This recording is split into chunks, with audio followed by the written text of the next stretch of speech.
something deeper than what I'm presenting today, I do offer a 30-minute complimentary coaching session. So go ahead and book time that works for you on my online calendar. The link is going to be in the show notes. So go ahead, click that, and just book 30 minutes. What the heck? We can have a conversation, see where you're at. Likewise, if you're a member of an association or you have an upcoming event or you have an intact team that you want to do some training with, feel free to reach out. Let's have a discussion. Let's see how maybe we can work together. My objective always is to serve. At the very least, if you haven't done so yet, go ahead and subscribe to this podcast. Do so now. If you ring the bell, you'll get notified whenever I bring you fresh new content. Before a big meeting, you might decide to get yourself a pack of gum to erase that onion that you were consuming in the lunchtime salad. You pull up to a convenience store, you go in, you find the gum you want, you pay for it, and 90 seconds later you are back in your car, chewing happily, knowing full well you're not going to offend anybody with your onion breath. I'd like to know from you our question of the day.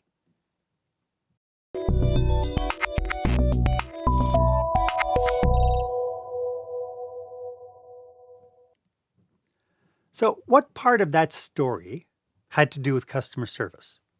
And what part of that story referred to customer experience? Interesting question, huh? I'd love to hear your thoughts. Why don't you go ahead and share this episode on your favorite platform and hashtag the post, again, with the hashtag Experience Leadership.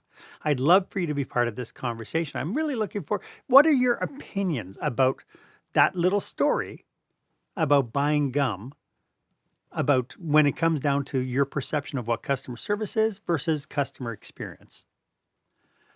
For years, I was always training customer service all the time. That's what people wanted to learn. In my book, I tell a story of a skiing trip I took ages ago and compared it to the first time I saw a live theater production.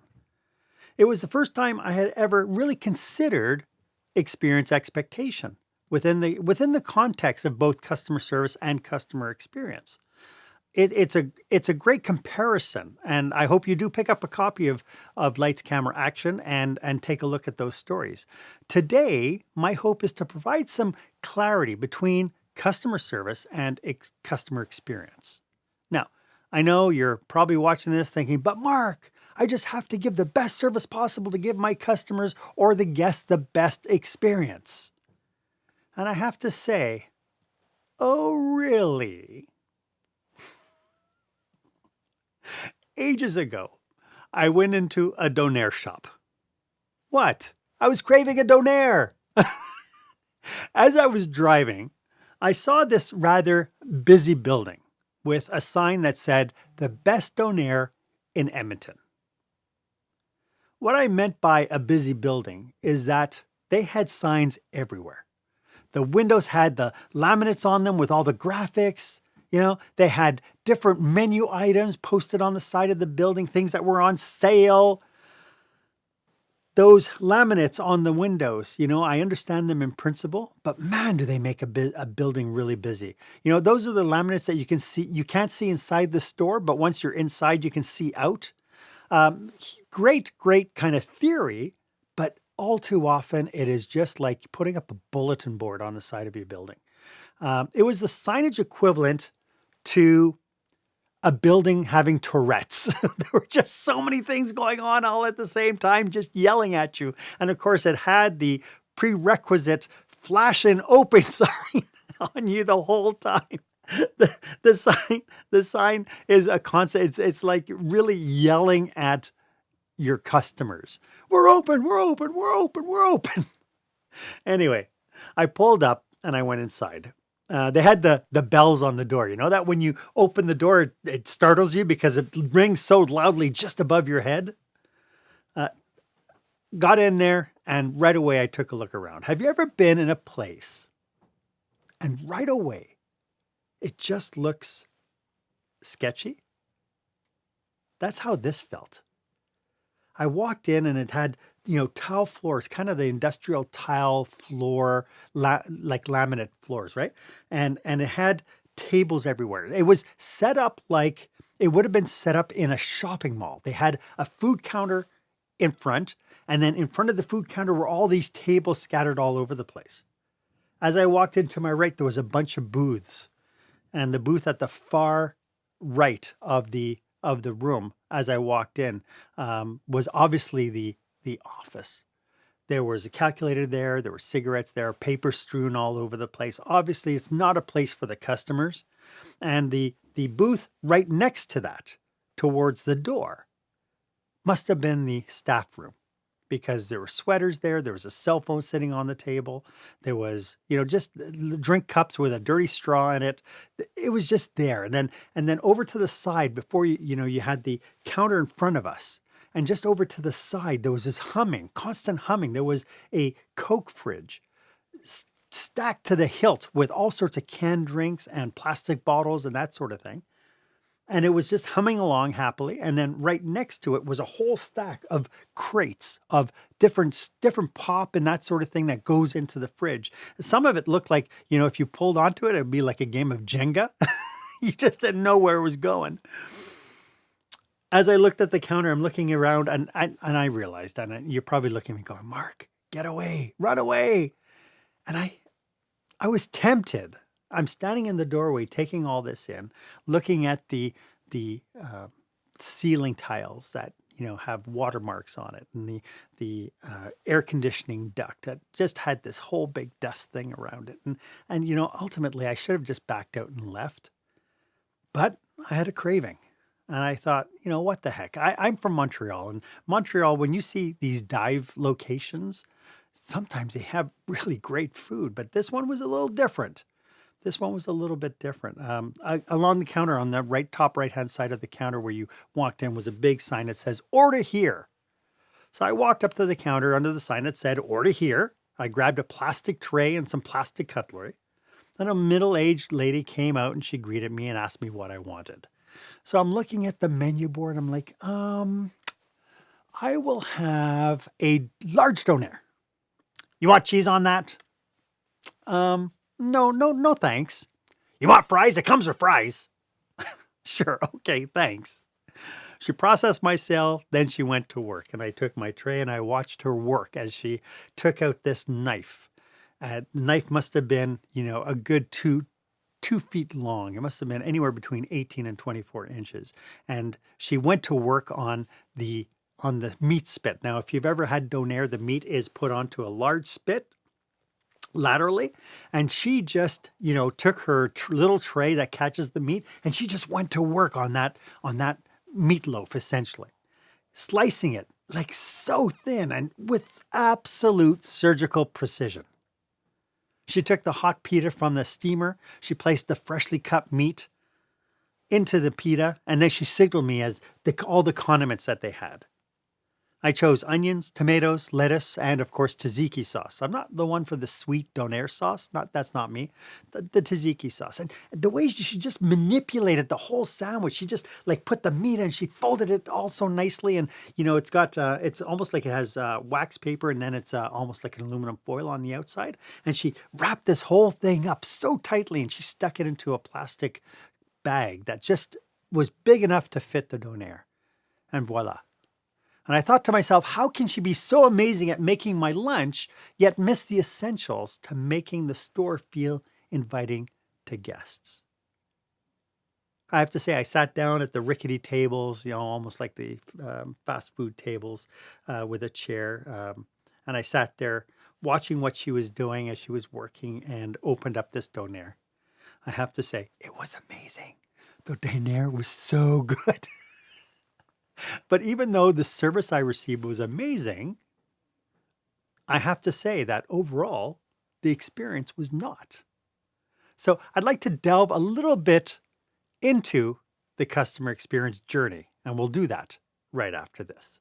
When the spotlight shines on your business, are customers applauding or yawning? In other words, how is your business performing? Make your business a star with the new book, Lights, Camera, Action, Business Operational Excellence Through the Lens of Live Theater by Marc Haine. Marc uses his business and acting experience to help you see your business like a live show, so you can create a performance your customers will never forget. Buy Lights, Camera, Action today at your favorite online retailer or directly at marchaine.com.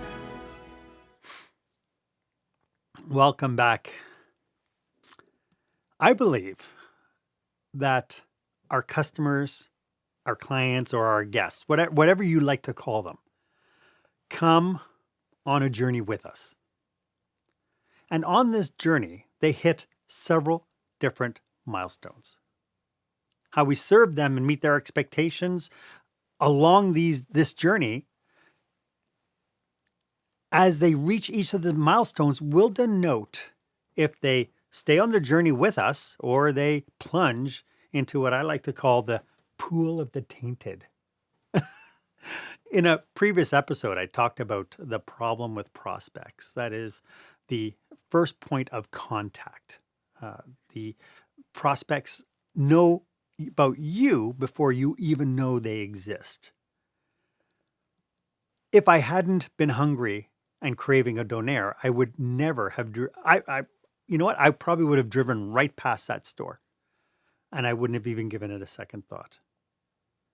It just happened at the time that I was thinking Donair. I was thinking of being, and then I saw the Donair shop. When a person decides to do business with us, they're making that decision. They go from being a prospect. And if you haven't watched that episode, it's called The Problem with Prospects. And it talks a lot about how people find us and the impressions and the promises that we make so that they become a new customer. But when they do become that new customer, they become a newbie. They're trusting us. They're trusting us to deliver on our promise that we gave them when they were a prospect. And, between you and me, the most engaged that any customer will ever be is when they are giving you their money. Because let's face it, there's that whole adage about people will make the decision to buy emotionally and then they'll justify it logically. So when they make that emotional connection with you to actually give you their money, that is the most engaged you will ever be. And it provides so much opportunity that I find that most businesses skip. After that, if you deliver on your promise, our customers evolve into takers. Now, a taker is very selfish. It's all about them. They want what you have, and they only care about themselves. And they only care what you can do for them. And it's unfortunate because that is our natural thing. When we first do it, we come to the store. When we talked about buying bubble gum or chewing gum, your motivation for going into the store is because I need gum. You don't care about anything else. You go and you buy the gum and you leave. That's because all you're thinking about is your needs as a customer. And a lot of times, especially in hospitality, a lot of times, I'll have servers coming to me or chefs coming to me saying, doesn't the customer care? Don't they understand how busy we are? And it's like, you know what? They don't care. They don't. When they become a new customer, they get into this taker mode. And it's all about fulfilling their needs. You have to satisfy their needs. You have to answer the core questions at this level in order for them to move forward. And the taker is very selfish. They're playing on the WIIFM, what's in it for me, right? That's why they came to you. Because that, at the end of it, when you did all the assets that support the prospects at the beginning, you're telling the prospects, this is what I can do to serve you. This is what I can do to help you. This is how I can solve your problem. So when they come into you, that's what they want to see. And if you can answer those core questions and fulfill those needs of the taker, you build up enough trust that they become an active participant in your business. This is a magical part, being an active participant, because this is the level where your customers start taking a vested interest in you. Yes, they're still thinking about themselves, but now this other thing is sneaking into their objectives and into the conscious. This is the point where they know, like, and trust you, And so they might be doing things like posting pictures on social media. They might be referring and recommending you to other people. It is a magical time when that balance of self-fulfillment versus how can I serve starts coming into a foray. And really, if we think about the taker being, this is all about me, all about me, all about me, and then they become an active participant, that comes down a little bit, and the how can I serve comes up. And if you take good care of them here, then they become your brand ambassador. And this is just a magical thing. Ask anybody who's an Apple fan or Disney, right? When you are able to meet the experience expectation at the different milestones, this brand ambassador is absolute gold for you. This is where loyalty reigns. This is the point where they share you with the world. You are part of them. They almost tie identity to associating with your brand. And your ambassadors are absolute gold. But this journey is so fragile. This journey going from prospect all the way up to ambassador is really, really tenuous. You see, their needs are different at each milestones. The questions that you need to answer for them is different at each milestone. You can't treat customers the same way as a brand new customer as they are as an active participant or an active participant or an ambassador. That's like saying you treat your 2-year employee the same as you would do a brand new hire, right? A brand new hire, you have to do orientation, you have to do onboarding, you have to do a little hand holding. But a 2-year employee, you don't have to do that anymore. But think of your customers in that realm, that when they've gone through this thing, their needs are entirely different. If you don't meet those needs, if you can't take that customer on the journey, they end up where most of your customers are right now. And I'm telling you, 68% of your customers right now are in the pool of the tainted. The pool of the tainted is where people fall when they're walking this tightrope from prospect to ambassador. If you don't deliver on the promise that you have, if you let them down and don't service them properly, if you don't give them the kind of experience that they need at each one of these milestones, they fall off this tightrope into the pool of the tainted. This pool of tainted is huge because it contains everybody who fell off at the newbie stage, at the taking stage, at the active participant stage, and at the ambassador stage. And the pool of the tainted in itself is really a precarious place because inside this pool, you have people just treading water. They're the people who fell into the pool because you let them down a little bit and they don't know anymore. They're not really engaged with you, but really at the end of the day, it's because you're irrelevant. They could shop with you or they can go someone else, right? It's really, you've done nothing for me. So, those people are there treading water, waiting to be saved. But you also, in the pool, have the actively disengaged. Somewhere, the trust was lost, and they are not happy. After a transaction with you, they might go home and play keyboard warrior, slamming your business and the experience they had with you. They will tell everybody, what is that saying that, if somebody likes your service, they might tell 3 people, but if they hated what you did for them, they'll tell 10. Right? And what makes the pool of the tainted so precarious is that they hang out here for a little bit. They'll tread water for a little bit, but they have only 2 directions to go. After a while, they leave. Now, when they are the cancer to your business, when these are the keyboard warriors who are constantly slamming you and bad-mouthing you, and when they're gone, it's like, oh, thank goodness they're gone. But you've lost them. When people leave, they're gone. And when they're gone, they're almost next to impossible to get back. It's not impossible, but you have to do a lot to get them back. When they're that tainted that they decide, you know what, I'm not going to play this game anymore. There's the door. I'm taking the door. But if you understand that there are a lot of water treaders in your pool, people who are just on that surface, you could save them. You could address their needs and encourage them to come back. But you have to be forewarned. There's a big challenge with this. When you pull people out of the pool of the tainted, when they come back to you, it doesn't matter where they were on their journey before.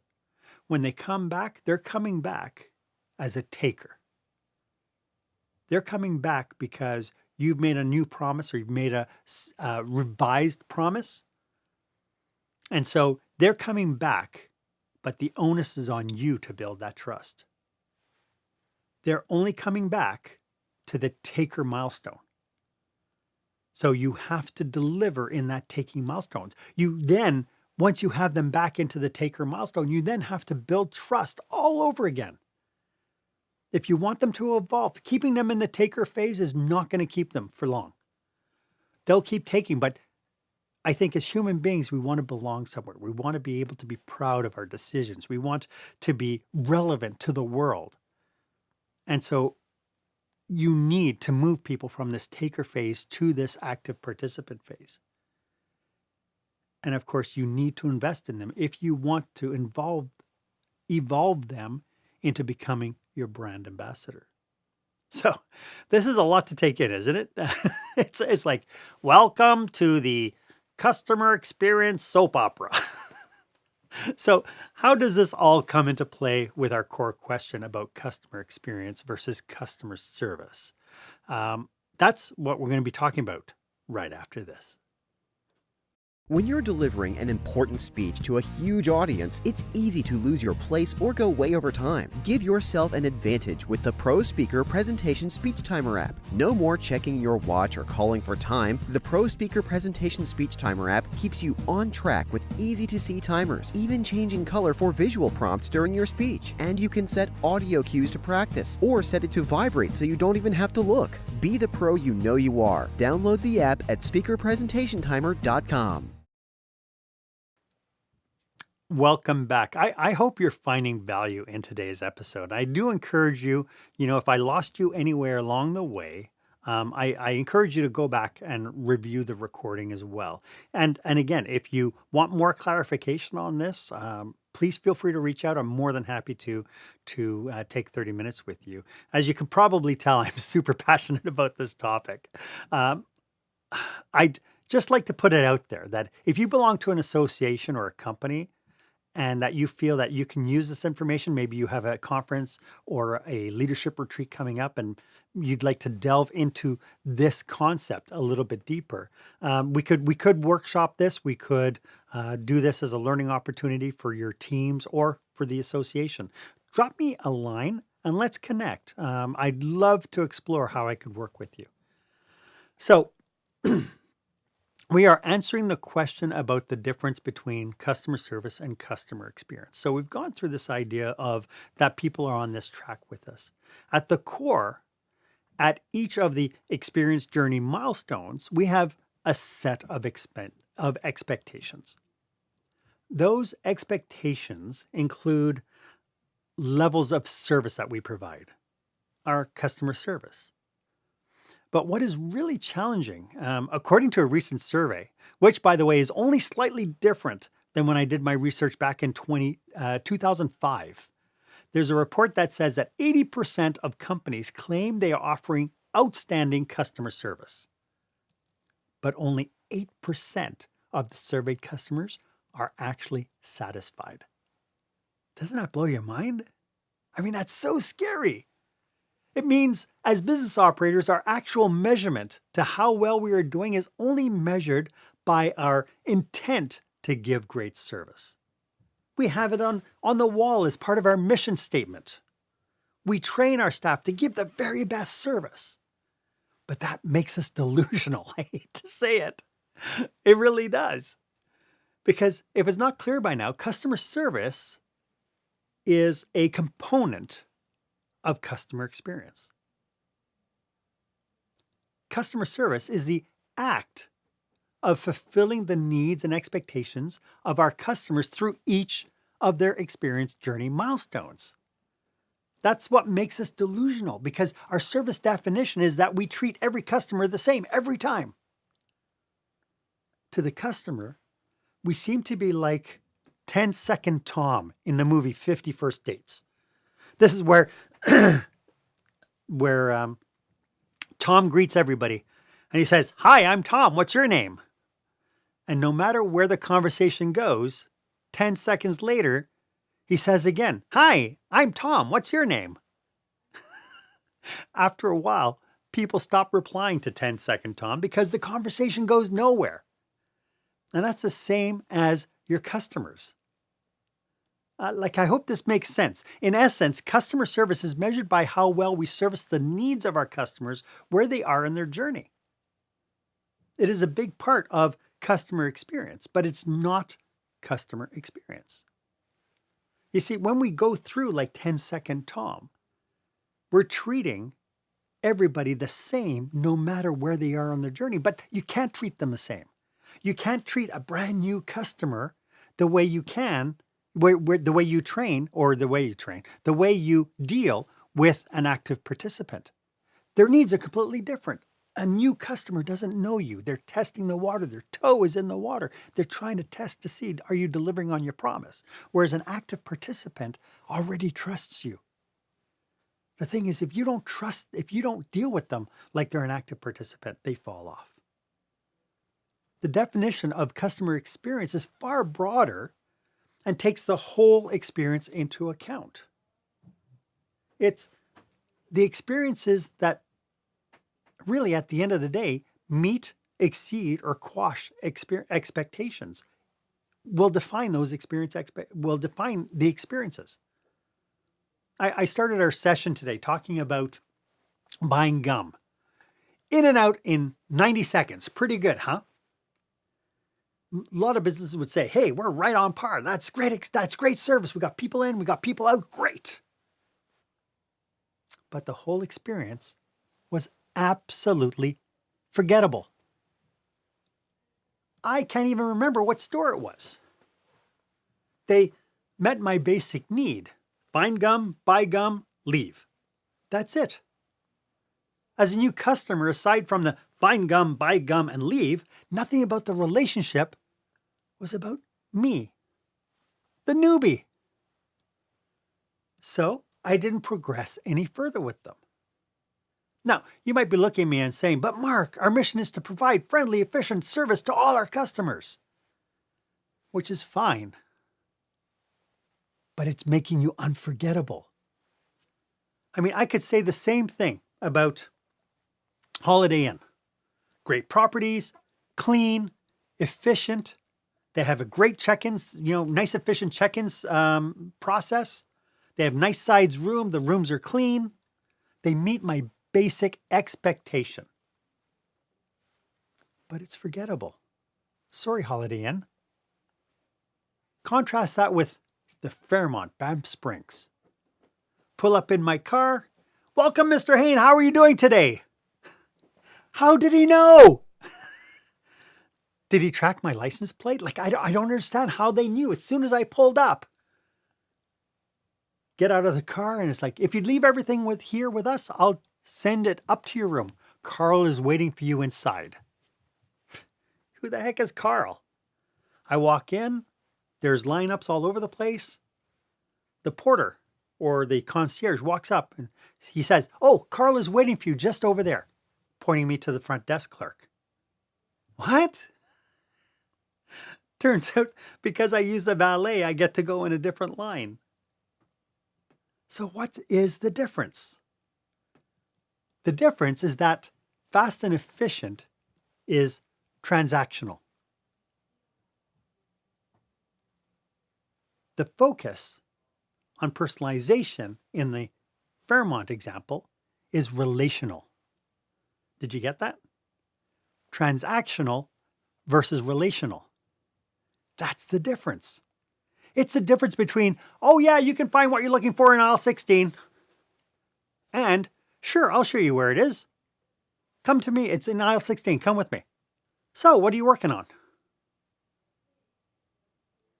Transactional versus relational.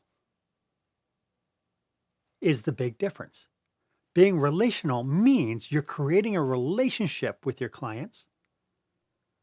You're taking interest in your clients and you're making them part of the overall experience. Now, I argue that being memorable is not about juggling 5 balls while you're riding a unicycle through an obstacle course, whistling the national anthem while your trained dogs dressed in tutus reenact scenes from Les Miserables. Although that would be pretty memorable. Being memorable is about understanding the experience expectation of each of the journey milestones and constantly investing in the know, like, and trust factor with your guest and for your guest.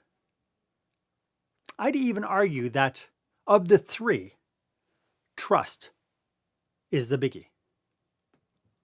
As I wrap up, I just want to outline that experience is all about the whole experience, including all the actual customer touch points within your business.